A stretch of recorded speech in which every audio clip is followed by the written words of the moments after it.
we know about the Trayvons and the Mike Browns and everybody, which we never want to forget. But I also want to let people know, even from the hands of black on black violence, that those are victims too, and that they're not forgotten either. You know what I'm saying? So I try to keep his name alive through the music and whatnot. We did a song, man, called Olde, man. But I want to talk about this album cover, real, because you got a lot of stuff happening in the album cover, dude. Like, right. Talk about, Duval County, Bangham. Right. Why do they call it the Bangham here, bro? For people that don't know what the Bangham is, because we all over the world. Hey, yeah. Man, it's real out here, man. You go to the West Coast, of course, where I'm originally from. You got the Bloods and Crips. You got heavy gang violence, and out here, man, it's more like, I mean, you have turfs and stuff, but a lot of it's just every man for himself. Man, every man is their own gang, and you run into the wrong side of town or the wrong person. And a lot of artists even know, coming from other cities, from Miami, Tampa, different stuff. Duval is very serious when it comes to repping their turf, man. And so it's a lot of violence, a lot of black on black violence. JSO, the police, they're terrible as far as their policing and things like that, man. So you get it from both sides, man. So that's why it's the Bangham down here. It's a war zone for real. I mean, and what do you think is a part of the black on black problem? I know we got, because as a black man, I always say all the time, man, we're fighting two wars. Like we fight against white supremacy, right, but we also fight against other blacks that hate blacks, man. Right. And that's the deal. But in your own perspective, man, what do you think? We know where the white supremacy, we understand that, but right, let's talk about, man, the black, the black violence on, is it, because I hear arguments, there is no black on black, because obviously there's white on white crime. Right. But what is it that make us hate? Is I know it's evil, right? We talk about that, you know what I'm saying? But that's the cliche, right? But talk about it. What makes that happen, bro? So we got a comment here already. Yeah. Well, first, I think you hit the nail on the head, man. It's like a quarter. You have heads and tails, like a coin. You have the heads on one side, tails on one side. So you have, on one spectrum, there's white supremacy, and on the other spectrum, there's what we do to each other. And so I always try to, when I talk about these conversations, they're very nuanced, but I always try to focus on making sure that I talk about both sides, because it's not all black on black. And of course, we know that is just a term that a lot of whites use to kind of deflect from what they do to their own community and what they do to our community. So really, it's just proximity. So because you have blacks in neighborhoods with other blacks, those are the crimes that are being committed. You have people in Jacksonville that never left the east side. You got people that's never left the north side. You got people that's never left Jacksonville. So, and you have that around the world. Everybody doesn't get to travel. Everybody's never been on, there's a lot of people that haven't been on planes, buses, stuff like that, right? So anyway, from the black on black side, or from what we do to ourselves in-house, of course, like I said, the white supremacy, but to bring it a little deeper, there's always been, even historically, even when racism and stuff was going on, there's always been there's been a need for one of them is white affirmation. I always tell people the biggest drug to hit the black community was not crack cocaine, it's white affirmation.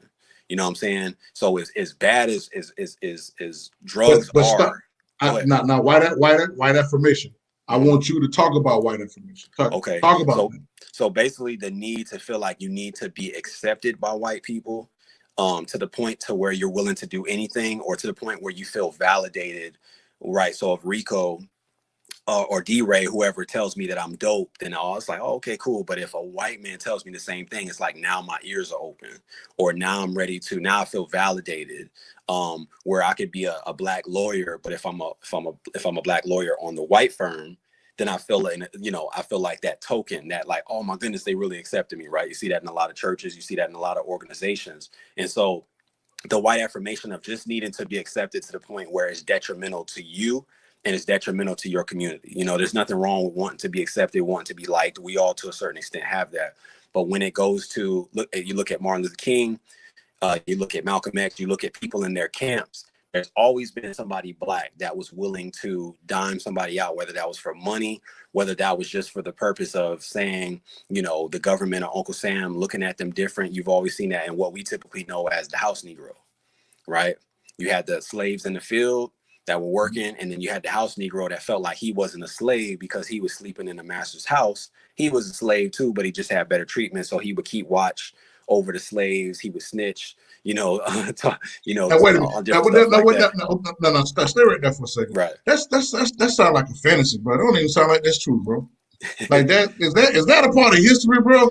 Is that really true, bro? I wish it was. Is that really a thing, bro? Because it sounds like you just made that up. Hey, like you just made that up. I wish it was the HBO Max special, you know what I'm saying? Okay. Or a Netflix thing that I could binge. But yeah, it's definitely true. Blacks coming from, going back to the slave days, and enduring what we did. And so you had what the master did was they separated father from the home.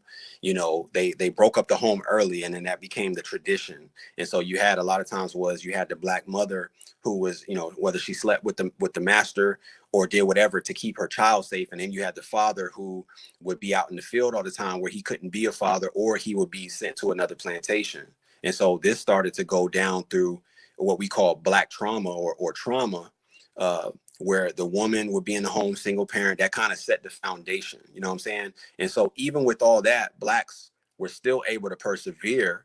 And we were still a tight-knit community after slavery, after all that type of stuff, even through the Jim Crow era. And then once the war on drugs and crack cocaine and stuff hit our communities, that's when you saw like the paradigm shift. That's when you saw like the major setback, where it's like, not only are we being systematically oppressed, but now we're being systematically oppressed and we don't have unity. And I think that's the biggest difference now, why you're seeing what you're seeing. Because in the 60s, you didn't see, yes, you had fights and you had blacks that would, every now and then would kill blacks, but it wasn't a war zone where you just saw the clear hatred, you know what I'm saying? And now, because of that lack of unity and blacks feeling like, even in Jacksonville, I use Jacksonville specifically, there's such a crab in the bucket mentality. Basically, every man is for themselves, not willing to pull their brother up, not willing to love their brother or walk alongside their neighbor. Everybody's trying to I got to be the man. I got to make it out of Jackson. I got to put Jackson on a map, to the detriment of their community. You know what I'm saying? So you got crabs in a bucket. They all trying to pull each other down to get out. And so nobody gets out. So